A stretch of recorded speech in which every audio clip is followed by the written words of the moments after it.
Welcome back to Dinner at a Show. J-Ho! J-Ho! I'm Tanner. And I'm Brian. Slumdog Right. Millionaire. It's a romance, it's a drama, it's a crime film. It's pretty much whatever you want it to be. Yeah, I consider it the romance one. It's probably one of if you consider it a romance movie, then it's probably one of my top favorite or top 3 romance films. Oh, I thought you said it was your favorite. Oh, did I? I think you said it one video. It might have been. Well, Yeah, it's between that and Pride and Prejudice. A spoiler alert: his rating's going to be really high. Yeah, it's gonna be. For our dinner, I have a Sargento Balanced Breaks food, not a sponsor, and an Odwalla superfood drink. Not a sponsor. I've got Little Debbie's fancy cakes because they're delicious and I love them. And by the way, just a heads up, I have the flu, so I'm just going to croak through this entire thing. Sorry, man. Don't worry about it. Get well soon. The movie starts out with our character Jamal being interrogated by a couple of security officers because they think he's cheating on the Who Wants to Be a Millionaire show. Well, the India-based version. Yeah, the Indian version of it, where you can win 20 million rupees. And he gets all the right answers, and they think that he's cheating somehow. And we actually see in flashbacks how he knows these answers, and these flashbacks tell a linear story, like showing about his upbringing, about where he grew up, how he survived, like in the slums in India.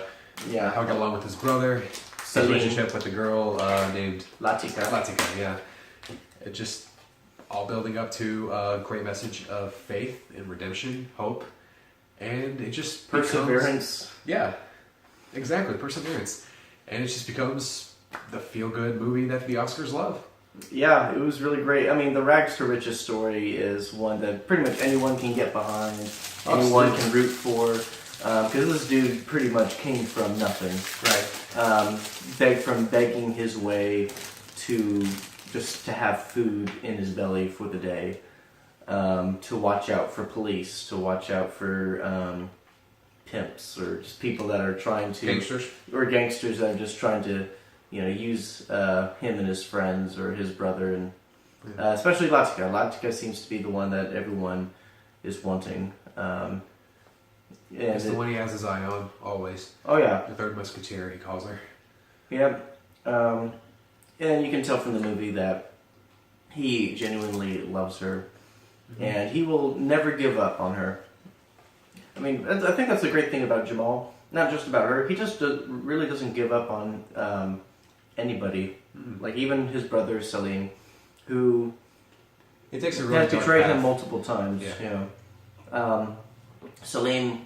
Now he was a character that I really had a hard time understanding or liking because he was just so mean. He's a character who knows that the name of the game to survive in these slums is just basically survival, and he thinks he has his priorities straight, but he's just like really looking out for himself more than looking after everyone else, his brother, everybody.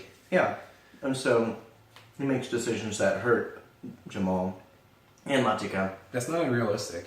No, it's not at all, and it was just sad to see that. I started to feel sorry for Salim because he had that mentality of he had to do what he did to survive. Yeah. Instead of just, not giving up and staying together and loving each other. You can sort of see this brotherly relationship as sort of a reason for why Jamal is so optimistic, because like somebody in that pair had to. He's grown up like living under Salim's orders after their mother died, and just having to find ways to sort of like work around each situation, mainly because Salim never looks on like the brighter side of things, while Jamal, I think he realizes that he has to, otherwise he's just going to be unhappy for the rest of his life, and he just wants to get out of this place. Yeah, and throughout his life, we just never see him stop finding Latika. Like throughout his entire life, he doesn't give up on trying to find her, and she's not doing so well either. Yeah, yeah, like she just goes from gangster to gangster. Yeah, and that's really sad to see. I mean, I don't know how accurate this is, in real slum Indian life. But if it is, it's a pretty sad one. I know that Danny Boyle helped the kids. Oh yeah. The small kids during the filming of the movie. I think there was a co-director who helped out with the India unit. I can't really remember his name, but like Danny Boyle doesn't get like entirely credit. I don't think. Even though Yeah, he doesn't get the full credit, but Yeah. I know the studio as a whole and the crew, like Yeah, they helped right. out the kids that were a part of the film to get out of that slum life. This was based on a book called Q&A, which I haven't read. I don't really know that much about. I don't know if that's like if the author is like basing that on his own life or whatever, but like it's possible. Yeah, I mean, the odds of your story matching the questions as they progressively get harder, A little too a convenient. little, but... a little out there. Ow. But you know Ow. what? It made for a great story. It made for a Yeah. great movie.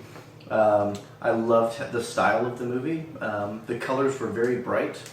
Yellow. That's the thing about was Danny a very- Boyle's movies. It's like it's filled with style. Like every single one of his movies, like Train Spotting, 127 Hours, Steve Jobs. They're just Yeah, he never goes for like the conventional route. Like whenever he makes his movies and whenever he's editing them, it's just always out of the ordinary.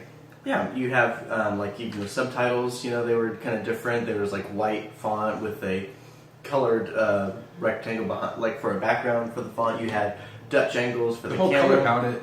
The whole color palette. It's like gold or yellow, just like making it look like the hottest place on earth. India is. Oh yeah, I swear it took place on the sun. yeah. I mean, India. It's not exactly in the middle of the equator, but by gosh, it's hot. Yeah. Um, That's mainly what we learned from Big Bang Theory. yeah. Raj is complaining about how hot it is. He doesn't want to go back to India. I think this movie had one of the biggest payoffs.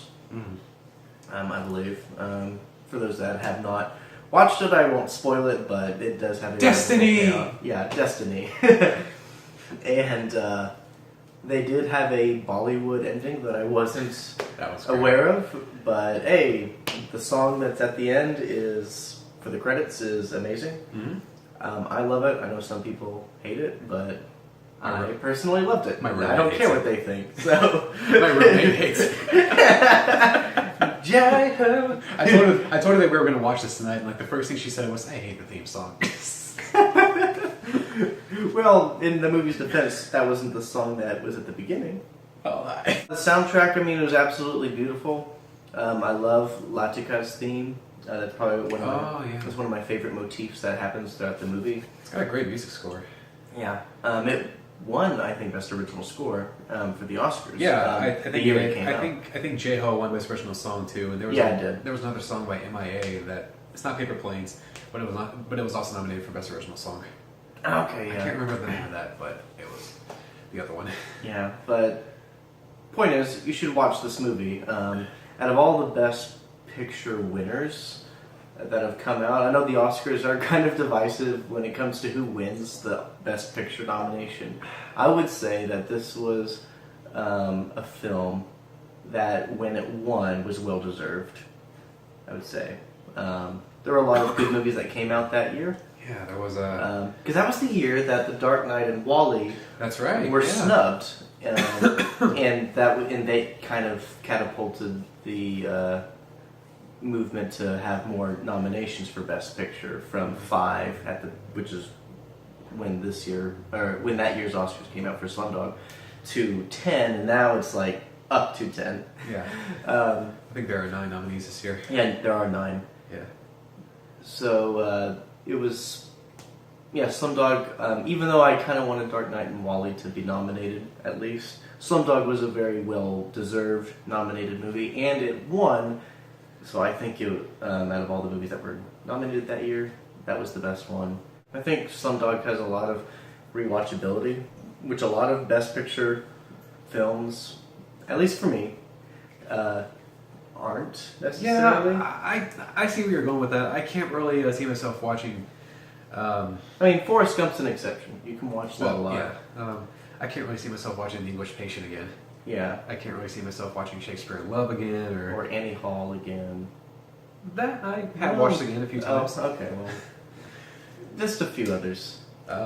Spotlight, I actually have seen again the best picture winner from last year, and that actually got better and better every time I saw it. Yeah. I mean, so Best Picture nominees that are rewatchable are a dime a dozen. Mhm. And Slumdog is a wonderful one of those dimes in a dozen. So it is great. Go watch it. I give this film a secret handshake. Absolutely one of my favorite romance movies of all time. I love the suspense of the Who Wants to Be a Millionaire game with the questions. Good payoff. Excellent acting. Overall, excellent film. What's your rating? What do you say? We got ourselves a secret handshake. Yeah. All right. That's awesome. Well, we thank you guys so much for watching Dinner and a Show. We'll definitely be back for more. I'm Brian. I'm Tanner. And we will see you at the movies.